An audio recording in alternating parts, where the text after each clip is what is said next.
اور آپ کی میٹ کی جو ضروریات ہیں زیادہ تر پولٹری سیکٹر پوری کر پولٹری رہا ہے. سائٹ پوری کریے، لیکن اب یہ بھی تو آسمان پہ باتیں کر رہی ہے نا، چکن کا ریٹ جو ہے آپ دیکھیں اس کے اندر بھی وفاقی کو اس کے جو ذمہ دار ہیں وہ طارق بشیر چیمہ صاحب رہے ہیں اچھا پچھلے دنوں. وہ دیکھیں نا جب جی ایم او اور نان جی ایم او کی بحث میں انہوں نے سویا بین کے 14 بحری جہاز بحیرہ عرب کے پانیوں میں روک دیے، اس کا پاکستان پہ اس کے کیا اثرات آئے، پولٹری سیکٹر پہ کیا اثرات آئے اور صارف کی جیب پہ کیا اثرات آئے، وہ آپ کے سامنے ڈھکی چھپی بات نہیں ہے. تو میں شکیل بھائی اس میں یہ بات کہوں گا جی کہ دیکھیں منسٹریز کو چاہیے کہ وہ ایسی پالیسیز بنائیں کہ جو بیرونی سرمایہ کار ہیں، جو کمپنیز ہیں، وہ ٹیکنالوجی کو پاکستان میں منتقل کریں، نہ کہ ایسی پالیسی بنائیں کہ وہ کمپنیز انڈیا میں جا کے سرمایہ کاری کریں، وہ بنگلہ دیش میں سرمایہ کاری کریں، وہ ترکی میں سرمایہ کاری کریں، وہ افغانستان میں وہ پاکستان میں سرمایہ کاری کے لیے قوانین میں امینڈمنٹ کرانے کی ضرورت ہے.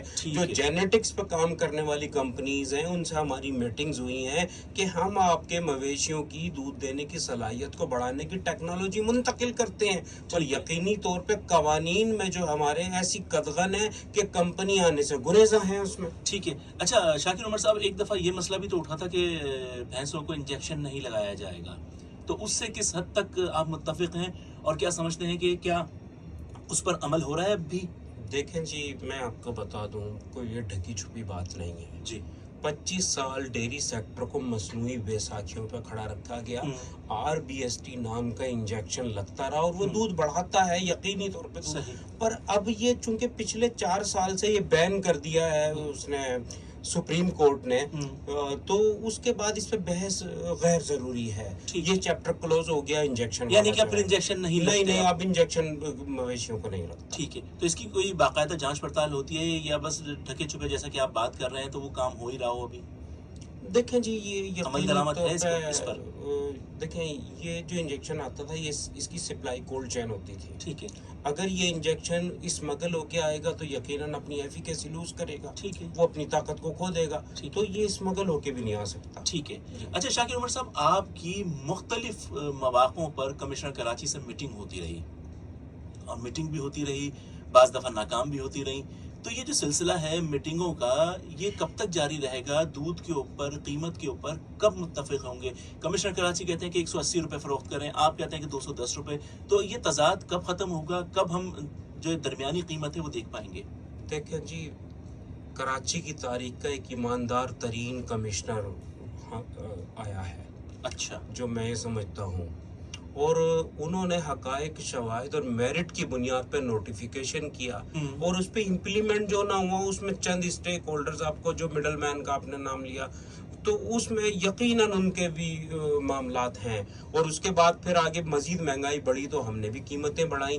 تو میں اس میں کمشنر صاحب کو ذمہ دار نہیں ٹھہراؤں گا. میں یہ کہوں گا کہ دودھ کی قیمتوں کے اختیار مارکیٹ کے ہاتھ میں دے دینا چاہیے. صحیح. جب دیکھیں، اور دودھ کی قیمتوں کا تعین کرنا بھی مارکیٹ کو ہی چاہیے. حکومت کا کام ہے ریگولیشنز بنانا، حکومت کا کام قیمتوں کو کنٹرول کرنا. رول اینڈ ریگولیشنز بنا دیے جائیں. جی ہاں. دیکھیں، جب اختیار مارکیٹ کو دے دیا جائے گا نا تو کمپٹیشن ہوگا. کمپٹیشن ہوگا تو کوالٹی اینیمل پہ کام ہوگا، پیداوار بڑھے گی تو ایک دم قیمتیں دھڑام نیچے جا کے گریں گی. تو یہ بہت زیادہ ضروری باتیں ہیں. تو پیداوار کس طرح بڑھائی جائے؟ دیکھیں جی، اس میں سب سے اہم چیز یہ ہے جینیٹکس ہے. دوسری جو چیز ہے، دیکھیں آج تک وطن عزیز قیام پاکستان سے اب تک آپ مسلسل نسل کشی کر رہے ہیں جانوروں کی. اچھا. چھوٹے ڈے اولڈ کٹڑیوں کو روزانہ صرف کراچی میں ہی 1500 کٹے کٹڑیاں سلاٹر کر دیے جاتے ہیں ڈے اولڈ، ایک دن کے. اس کی وجہ کیا ہے؟ دیکھیں، اس کی وجہ ہے پرائس کیپنگ اور کم پیداوار فی جانور کی. جانور 8 لیٹر دودھ دیتا ہے ایوریج پروڈکشن، کٹا 3 لیٹر پیے گا. 5 لیٹر میں جانور کی خوراک بھی پوری نہیں ہوتی تو کسان کیا کھائے گا؟ تو اس کی بھی وجہ پرائس کیپنگ ہے. ایک تو کٹوں کی سلاٹرنگ روکنے پہ محکمہ لائیو اسٹاک سندھ، پنجاب، بلوچستان اور خیبر پختونخوا اور گلگت بلتستان اور خیبر کشمیر کو پابندی تو ہے اس پہ، پر اس پہ انہیں پالنے کے لیے جیسے کہ محکمہ لائف اسٹاک پنجاب نے کٹا پالنے کی کٹا پال اسکیم دی تھی، ایسے چاروں صوبوں کو دینی چاہیے اور اس کے اوپر پھر اس کے بعد قانون سازی کرنی چاہیے مزید سخت، اور اس پہ امپلیمنٹ کرنا یہ بات چاہیے. تو آپ مختلف جگہوں پر مختلف پلیٹ فارمز پر آپ کہتے آ رہے ہیں کہ کٹا پال اسکیم دی جائے جس طریقے سے پنجاب میں دی جاتی ہے، تو کیا وجہ ہے کہ ہمارے ہاں جب اجلاس ہوتے ہیں حکومتوں سے میٹنگ ہوتی ہے تو کیا اس بات کو زیر غور نہیں لایا جاتا کہ کٹا پال اسکیم ہمارے ہاں بھی شروع کی جائے؟